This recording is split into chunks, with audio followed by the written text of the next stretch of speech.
नमस्कार।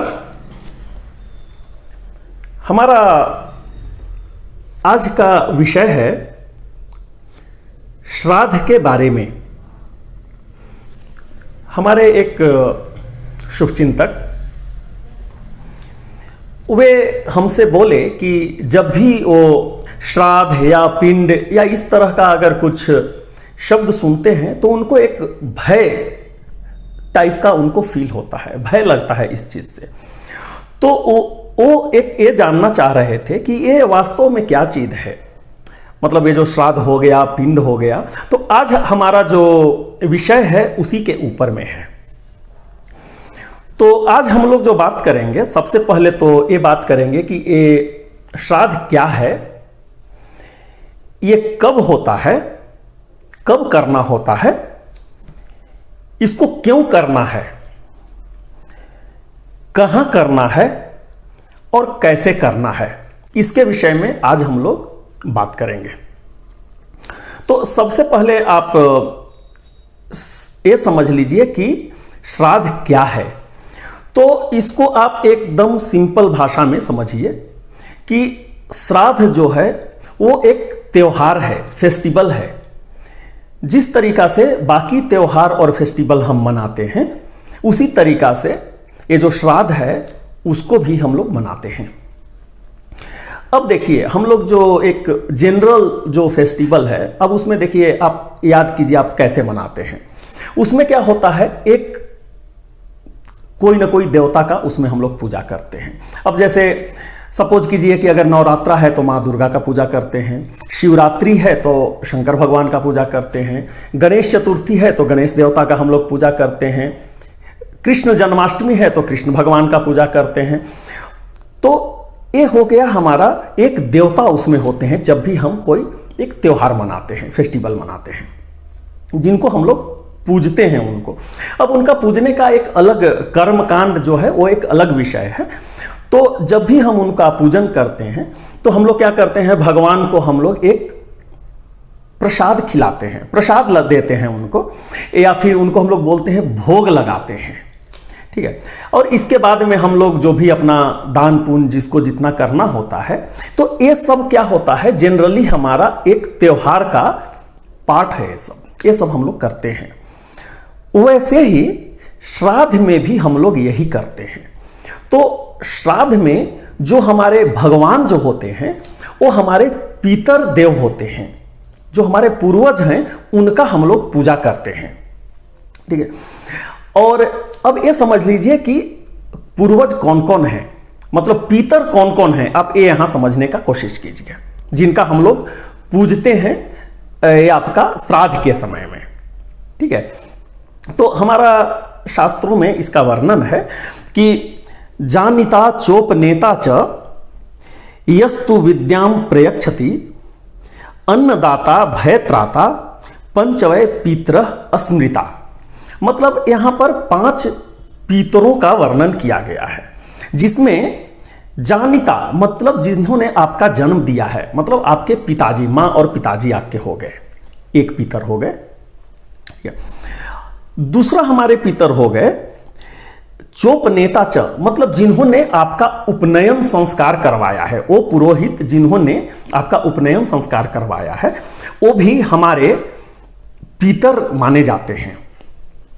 तीसरा हमारे हो गए यस्तु विद्याम प्रयच्छति, मतलब जिन्होंने आपको विद्या दिया है, मतलब आपके गुरुदेव जो हैं वो भी हमारे पितर होते हैं। अन्नदाता भयत्राता, अन्नदाता मतलब जिन्होंने कभी भी आपको भोजन करवाया है, जब आपको भोजन की आवश्यकता पड़ी हो और जिन्होंने भी आपको भोजन करवाया है तो उनका भी अधिकार हो जाता है हमसे पूजा करवाने का, ठीक है, वो भी हमारे पितर बन जाते हैं। और भयत्राता, भयत्राता मतलब अगर हम किसी कारण से भयभीत हैं किसी चीज को लेकर और उस समय कोई हमारे पास आता है और हमारा भय को हरण कर लेता है तो वो भी हमारे पितर बन जाते हैं। तो ये देखिए इतने 5 पितरों का वर्णन किया हुआ है हमारे शास्त्र में। तो इसके बाद क्या होता है, घर में ही अगर हमारे देखिए हमारे जो पूर्वज, हमारे जो खानदान से जो होते हैं, एक तो हमारे जैसे कि पिताजी हो गए, मेरी माता हो गई, फिर उनके पिताजी, जैसे कि मतलब हमारे दादा हो गए, ठीक है, फिर मेरी दादी हो गई जिनको हम लोग बोलते हैं पितामह, ठीक है, और इसके बाद हो गए परदादा जिनको हम लोग बोलते हैं, जिनको ग्रेट ग्रैंडफादर बोलते हैं, और उनकी पत्नी, मतलब ये हमारे ग्रेट ग्रैंड मदर जो हो गई। तो ये हमारे खानदान से ये 3 लोग हमारे जो हो जाते हैं, पितर हो जाते हैं। और उसके अलावे भी बहुत सारे लोग जो हमारे पूर्वज हैं, ठीक है, वो सब हमारे पितर हैं, लेकिन हम लोग अपने 3 पुस्त तक का ही हम लोग उनको पूजते हैं, ये एज्यूम करके कि शायद 3 पुस्त के बाद में चाहे उनका मुक्ति हो गया होगा या कहीं ना कहीं जन्म ले लिए होंगे, और अगर नहीं भी जन्म लिए हैं तो उनको हम लोग सर्वभाग के रूप में, मतलब जितने भी लोग वहाँ बचे हुए हैं वो सब को हम लोग पूजन करते हैं, ठीक है। तो ये सब हमारा हो गया कौन कौन हमारे पितर हैं। जब हम पूजा करते हैं तो जिस तरीका से हम लोग भगवान को भोग लगाते हैं, जो भगवान को खाना देते हैं, हम लोग उनको खाना देते हैं, ऐसा करके हम लोग कभी भी बात नहीं करते हैं। हम लोग बराबर बोलते हैं कि हम भगवान को भोग लगाए हैं, ठीक है।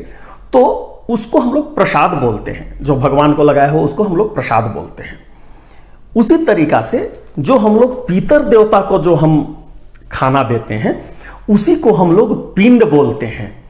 तो यहाँ पे बहुत ज़्यादा सशंकित होने का और कुछ अदरवाइज फील करने का यहाँ पे कोई कारण नहीं है। श्राद्ध जो है एक त्योहार है, और पिंड जो है उसमें जो हम अपने पितरों को खिलाते हैं उसको हम लोग पिंड बोलते हैं, ठीक है। तो ये तो हो गया ये श्राद्ध क्या है। दूसरा हम लोग बात करेंगे कि ये कब होता है, कब हमको करना है। क्या जब हमको इच्छा हुआ उस समय हमको करना है? ऐसा नहीं है। यहाँ 2 बार हम लोग करते हैं। एक तो हो गया मासिक श्राद्ध, ठीक, मतलब ये हम बात कर रहे हैं कि मृत्यु हो जाने के बाद का हम बात कर रहे हैं। ऐसा नहीं कि एक तो श्राद्ध जो आपका होता है जब अगर कोई व्यक्ति का मृत्यु हो जाता है और उस समय में जो बात हो उस समय में जो श्राद्ध होता है, एक तो वो हो गया। इसके बाद में जो होता है हम उसके विषय में बात कर रहे हैं। तो एक हो गया आपको मासिक और दूसरा हो गया वार्षिक। तो जो मासिक श्राद्ध होता है, हर एक अमावस्या को, महीने के जो हिंदी का जो महीना है उसमें हर एक अमावस्या को एक तिथि आता है आपको, और दूसरा आता है आपका पितृपक्ष में। तो जिसको मतलब जनरली आपका दुर्गा पूजा के पहले आता है, मतलब नवरात्रा जो हमारा शुरू होता है आश्विन में उसके पहले आता है। तो अब यहाँ पर देखिए हमारा भारत में क्या होता है कि कुछ मतलब जो भारत का कुछ हिस्सा है वहाँ पर पूर्णिमा टू पूर्णिमा का एक महीना मानते हैं, और कुछ जो हमारे हिस्से हैं वहाँ पर अमावस टू अमावस मतलब उनका महीने का शुरुआत होता है, ऐसा मानते हैं। तो अगर उस हिसाब से अगर आप देखते हैं तो मतलब जो अमावस से अमावस जो मानते हैं उनके अनुसार भाद्र, मतलब जिसको भादो भी बोला जाता है, भाद्र महीने का हिंदी का जो महीना है, कृष्ण पक्ष प्रतिपदा से लेकर के अमावस तक जो समय होता है 15 दिनों का, उसको हम लोग बोलते हैं पितृपक्ष। और जो लोग पूर्णिमा से पूर्णिमा माना जाता है वहां पर आश्विन जो महीना है, आश्विन जो महीना है उसका जो कृष्ण पक्ष है उसमें प्रतिपदा से लेकर के अमावस तक का जो 15 दिन का समय है उसको हम लोग पितृपक्ष बोलते हैं। देखिए दोनों यहाँ पे समय एक ही है, बस आप इतना 2 अलग अलग बार नहीं आता है ऐसा मत समझिए, दोनों एक ही समय में आता है। चूंकि 15 दिन का अंतर होता है तो जहाँ पे मतलब पूर्णिमा से पूर्णिमा होता है उस समय वहाँ पे आसीन हो जाता है, और जहाँ पे मतलब अमावस से अमावस जहाँ पे कंसीडर किया जाता है, लिया जाता है, वहाँ पे उस समय भाद्रपद मतलब भाद्र ही रहता है वहाँ पर। तो इस समय में जो हो गया मासिक हो गया और जो आपका वार्षिक हो गया, उस समय में ही हम लोग को श्राद्ध करना है, ठीक है। तो ये तो हो गया कब करना है इसको। तीसरा हो गया कि क्यों करना है, इसकी आवश्यकता क्या है। तो देखिए हमारे सनातन धर्म में हमारा इतना बढ़िया ये धर्म है कि हम लोग अपने परिवार का तो भरण पोषण करते ही हैं, जो हमारे धरती लोक पे हैं हमारे साथ में, जो हमारे पूर्वज हैं, जो हमारे साथ अब नहीं हैं, कभी हमारे साथ में रहा करते थे, अब वो नहीं हैं, वो पितृलोक में रह रहे हैं, तो उनका भी हम ध्यान रखते हैं। वो ध्यान रखने का मतलब ये है कि हम उनको एक तरह से समझिए कि हम उनको धन्यवाद देते हैं या थैंक्स देते हैं कि हम आज जो भी हैं आपके कारण हैं। ठीक है, तो इसके लिए उनको हम थैंक यू बोलते हैं, धन्यवाद देते हैं उनको। तीसरा ये भी कारण है यहाँ पर कि ये जो पितर हैं वो सिर्फ हमारे ही देवता हैं वो। ठीक है, जैसे कि जो दूसरे देवता हैं, जैसे भगवान शिव हो गए, भगवान विष्णु हो गए, गणेश देवता हो गए, वो हमारे सबके देवता हैं, वो हर किसी के वो देवता हैं। लेकिन ये जो पितर देव होते हैं वो सिर्फ और सिर्फ हमारे ही देवता होते हैं, वो हमारे ही खानदान से जुड़े हुए रहते हैं। तो चूंकि वो हमारे देवता हैं, इसीलिए हमको उनका श्राद्ध करना होता है, उनके बारे में भी हम लोग त्योहार मनाते हैं। ठीक है, ये हो गया क्यों करना है। अच्छा, अब ये हो गया कि हम लोग इसको कहाँ करना है। तो देखिए ये मतलब जैसे बाकी त्योहार हम कहाँ करते हैं, चाहे तो हम अपने घर में मनाते हैं या फिर कोई जो भी मतलब शुभ स्थान होता है, कोई देवी देवता का कहीं जगह होता है, कोई मंदिर में, ऐसा जगहों पे करते हैं। इसका भी यही है, इसको भी हम श्राद्ध जो होता है उसको भी हम घर में मनाते हैं, या फिर कुछ स्पेशल मतलब अति विशिष्ट जगह भी है जिसको मतलब श्राद्ध करने का, जैसे कि आपका गया हो गया या फिर आपका काशी हो गया, गोकर्ण हो गया, ऐसे ऐसे बहुत सारे स्थल हैं जहां पे हम श्राद्ध कर सकते हैं। ठीक है, बहुत सारे तीर्थ स्थानों में हम इसको कर सकते हैं। ये हो गया कहाँ करते हैं।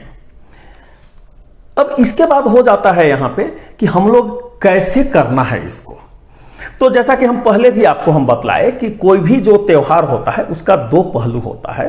एक पहलू होता है कर्मकांड और दूसरा पहलू होता है दान दक्षिणा, खाना खाना, खिलाना, ये दूसरा पहलू हो जाता है। तो ये जो कर्मकांड वाला जो पहलू है, जैसे कि कैसे इसको करना है, ये हम यहाँ पे बात नहीं करेंगे क्योंकि ये मेरा विषय नहीं है, इसमें हमारा एक्सपर्टाइज नहीं है। और ये जो चीज़ है वो आपके जो मतलब ब्राह्मण देवता जो हैं, आपके जो पुरोहित हैं, वो आपको अच्छी तरीक़ा से बतला देंगे, समझा देंगे कि इसको कैसे करना है। जो इसका दूसरा पहलू है, जैसे कि दान हो गया, खाना पिलाना, उसके विषय में हम थोड़ा बहुत ज़रूर बात करेंगे यहाँ पर। तो अब देखिए यहाँ पे जब भी हम कोई त्यौहार मनाते हैं तो बाद में हम लोग क्या होता है, कुछ न कुछ लोगों को खिलाते हैं, दान देते हैं, क्योंकि दान का हमारे सनातन धर्म में बहुत बड़ा महत्व बताया गया है। तो यहाँ पर भी देखिए कि हम लोग ब्राह्मण देव को खिलाते हैं, और हमारे शास्त्रों में या पुराणों में ऐसा कहीं वर्णन नहीं है कि कितने लोगों को खिलाना है या कितना दान देना है आपको। यहाँ पे हर जगह वर्णन है यथाशक्ति, आपको जितना कर सकते हैं उतना ही आपको करना है। ठीक है, यथाशक्ति तथा भक्ति, ये यहाँ पर हमारा होता है।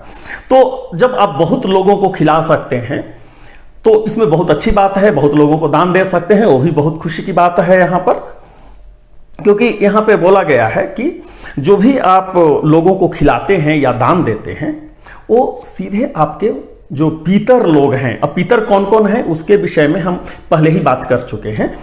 तो जो भी पितर हैं वो सबको मिलता है।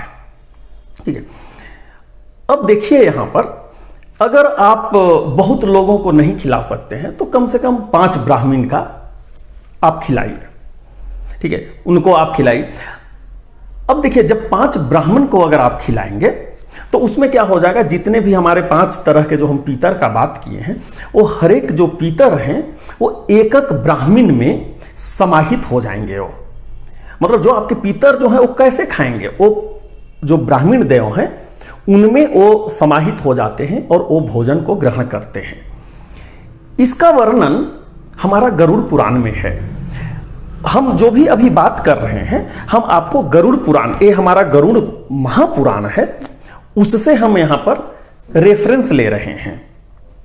तो गरुड़ पुराण में जो धर्म कांड है धर्मकांड जो एक सेक्शन उनका है वहां से हम बात कर रहे हैं। तो अब इसमें गरुड़ पुराण में वर्णन है कि एक बार श्री रामचंद्र जी मां सीता के साथ में श्राद्ध कर रहे थे अपने पिता मतलब दशरथ महाराज जी का। तो जब मां सीता ब्राह्मण देव को भोजन करा रही होती हैं, उसी समय दशरथ महाराज, जितने भी ब्राह्मण वहां पे बैठे हुए थे, सब में दशरथ महाराज का उनको चेहरा दिखाई देना शुरू कर दिया था। ठीक है, और ये बात को उन्होंने प्रभु श्री रामचंद्र से उन्होंने बतलाया था, जिसको मतलब श्री रामचंद्र जी भी, प्रभु श्री रामचंद्र जी भी सुनकर इसको बहुत आश्चर्य किए थे। तो यहां कहने का मतलब है कि जो भी ब्राह्मण देव को हम खिलाते हैं, तो मतलब हमारे जो पितर हैं वो ब्राह्मण देव के थ्रू, ब्राह्मण देव के द्वारा ही वो खाना खाते हैं। ठीक। अच्छा, अब यहां पर देखिए कि अगर आप 5 का भी नहीं कर सकते हैं तो आप 3 ब्राह्मणों का कीजिए। अगर आप 3 ब्राह्मणों का भी नहीं खिला सकते हैं तो 1 ब्राह्मण को खिलाइए। हमारे शास्त्र में यह भी वर्णन है कि अगर 1 ब्राह्मण को खिलाते हैं तो पितर लोग कहां कहां बैठेंगे। ठीक है, एक ब्राह्मण में ही सभी पितर समाहित होंगे वहां पर। तो जैसे उसमें उदर भाग है, जिसको हम लोग आगे का भाग जो बोलते हैं, वहां पे आपके पिताजी बैठ रहेंगे। ठीक है, जो आपका बायां भाग जो है वहां पे आपके मतलब पितामह रहेंगे, मतलब आपके दादाजी रहेंगे। और जो दाहिना जो आपका अंग है, मतलब जो ब्राह्मण देव का जो दाहिना अंग है, वहां पे आपको प्रतिपितामह, मतलब जो आपके ग्रेट ग्रैंडफादर हैं, परदादा जिसको बोलते हैं, वो आपको रहेंगे। और बाकी जितने लोग हैं वो जो पृष्ठ भाग में जो रहेंगे, जितने भी पितर लोग हैं, जो भी अधिकारी हैं इसके, वो आपके पीछे, मतलब ब्राह्मण देव के पीछे में रहते हैं। तो 1 ब्राह्मण देव को भी आप यहाँ पे खिला सकते हैं। अगर आप समझिए कि 1 ब्राह्मण देव को भी नहीं खिला सकते हैं, आपकी क्षमता नहीं है खिलाने की, तो भी यहाँ पर मतलब यहाँ पे घबराने की आवश्यकता नहीं है। एक कर्म करना है आपको, श्राद्ध तो करना ही है। आप खुद से भी जल और तिल लेकर के आप तर्पण कर सकते हैं। किसी को नहीं भी अगर खिला रहे हैं तो भी आप तर्पण कर सकते हैं। ठीक है, अगर वो भी पॉसिबल नहीं है, वो भी नहीं कर सकते, जस्ट जल दे करके भी आप कर सकते हैं। देखिए, यहां पे एक करना अनिवार्य है। किनको दान दे रहे हैं, क्या कर रहे हैं, वो तो आपका है ही, एक करना अनिवार्य है। एक क्यों करना है, आप ऐसा समझ लीजिए कि जब भी आपका चाहे अमावस या फिर आपका पितृपक्ष होता है, उस समय जो हमारे धर्मराज जो हैं, जो हमारे यमराज देव जो हैं, वो क्या करते हैं, हमारे जितने भी पितर लोग हैं वो सबको मतलब वो आज्ञा दे देते हैं, उनको परमिशन दे देते हैं कि अब आप लोग जाइए और अपने अपने घरों में जाइए, जो धरती लोक में जो आपका घर है, और वहां पर जा करके अपने बच्चों को वहां पर आशीर्वाद दीजिए। और जो भी आपको वहां पर मिल रहा है उसको पा करके आप संतुष्ट होइए।